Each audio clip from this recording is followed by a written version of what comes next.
নমস্কার বন্ধুরা, আজকের গল্প পিঁপড়ে ও পায়রা। অতি ছোট্ট একটি প্রাণী পিঁপড়ে।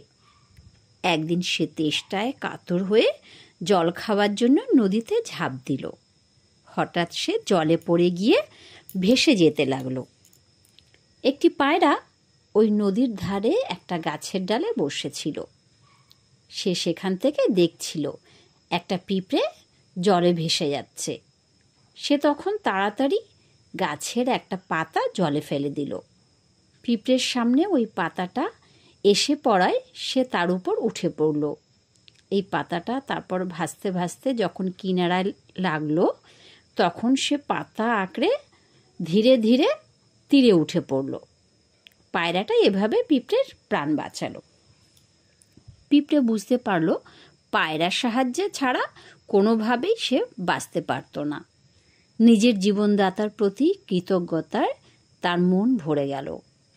এভাবে পিঁপড়ে যখন তীরে উঠে মনে মনে পায়রাকে ধন্যবাদ দিচ্ছে, তখন হঠাৎ তার চোখে পড়ল একজন ব্যাধ জাল চাপা দিয়ে পায়রাকে ধরে ফেলার চেষ্টা করছে।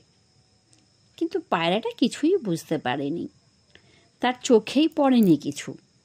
তাই সে বেশ নিশ্চিন্ত মনে গাছে বসে আছে।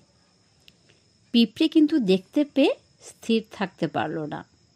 সে ব্যাধের পায়ে এমন জোর কামড়ে দিল, সে জ্বালা যন্ত্রণায় অস্থির হয়ে জাল দূরে ছুঁড়ে ফেলে দিল। মাটিতে বসে নিজের পায়ে হাত বুলোতে বুলোতে ছটপট করতে লাগলো।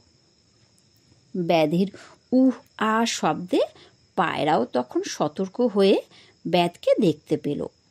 তখন সে নিজের বিপদ আঁচ করে উড়ে অন্য জায়গায় চলে গেল।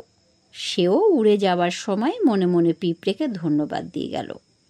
ভাবল পিঁপড়ের এত ছোট্ট চোট হলেও তুচ্ছ নয়, তার উপকার করলে সেও তার প্রতিদান দিল। যত ছোট প্রাণী হোক না কেন, উপকার পেলে সেও উপকার করার চেষ্টা করে। নমস্কার।